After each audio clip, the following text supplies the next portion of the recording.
안녕하세요. 소신이 신강현 세무사입니다. 제가 이제 수많은 대표님들하고 상담을 하다 보면 자주 등장하는 단골 질문들이 있어요. 그중 하나가 이 상품권 구매에 대한 비용 처리 부분인데요. 그래서 오늘 이 영상으로 이 상품권 비용 처리 방법에 대해 마침표를 찍으려고 합니다. 이 대표님들께서 이런 질문 자주 하시는데요. 세무사님, 그 버카로 상품권 사서 직원들한테 주고 고객들한테 주고 했는데 왜 비용 처리 못 받는다는 거죠? 일단 이 궁금증을 해소하기 위해서는 이 상품권의 성격에 대해서 먼저 좀 이해를 해봐야 되는데요.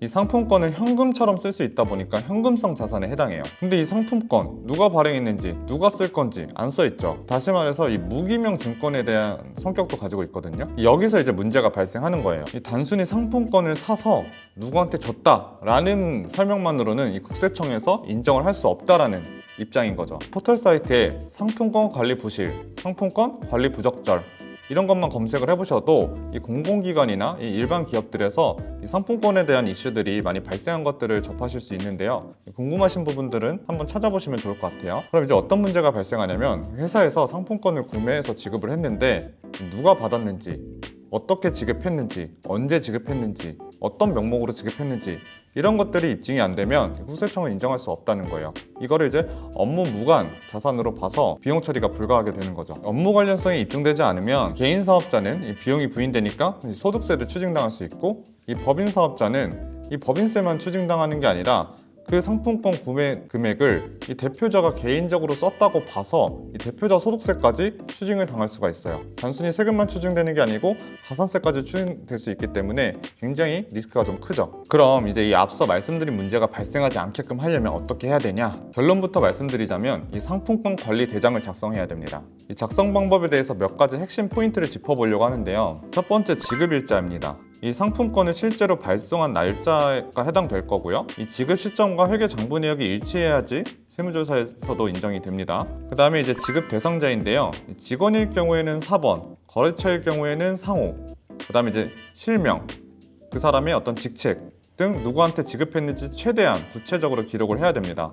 그 다음에 이제 지급 방식에 대해서 SMS나 아니면 카카오톡, 이메일 어떤 경로로 지급을 했는지 실제 연락처와 함께 기록을 해둬야 됩니다. 그 다음에 이제 상품권 종류는 이 브랜드, 금액, 쿠폰 코드를 명확히 기재해둬서 얼만큼 들어왔고 얼만큼 나갔는지 이런 것들을 관리를 해야 되고요.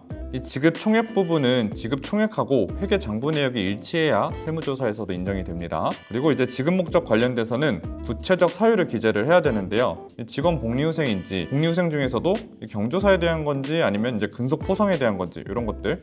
그다음에 회사에서 이벤트를 진행했다고 하면 판매를 촉진하기 위해서 진행한 거니까 그런 관련된 내용들.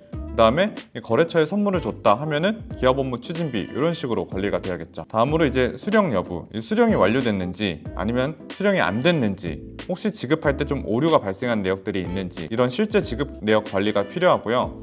이 주기적으로 체크해서 회신 문자나 이메일 그런 확인 자료를 별도로 보관해야 됩니다. 이 수령자에게 수령했다는 확인서나 확인 서명을 받아두면 더욱 좋겠죠. 마지막으로 이제 그 외에 특이사항들을 기록을 해두면 사후 소명 시 훨씬 용이하겠죠. 이 상품권은 세무조사 때 가장 쟁점이 많이 발생하는 항목 중에 하나예요. 국세청 입장에서는 이 업무 관련성이 입증되지 않은 지출은 개인적인 지출로 의심할 수밖에 없어요. 이 상품권은 사업의 경영적인 측면에서 많이 활용되는 수단 중에 하나인데요. 무분별하게 구매하고 지급하게 되면 추후 큰 세금 폭탄으로 되돌아올 수 있습니다. 이 상품권 관리 대장은 이 관리 방법이나 이런 것들이 다소 복잡하고 번거로울 수 있겠지만 한번 체계를 잘 잡아두면 나중에 강력한 절세 수단으로 활용될 수 있는 도구입니다. 이제 세무 리스크로부터 회사를 지킬 수도 있고요. 그러니까 이 영상 잘 참고하셔서 미리미리 대비해 두시면 좋을 것 같습니다. 오늘 영상은 여기까지고요. 이상 소신이 신강현 세무사였습니다. 감사합니다.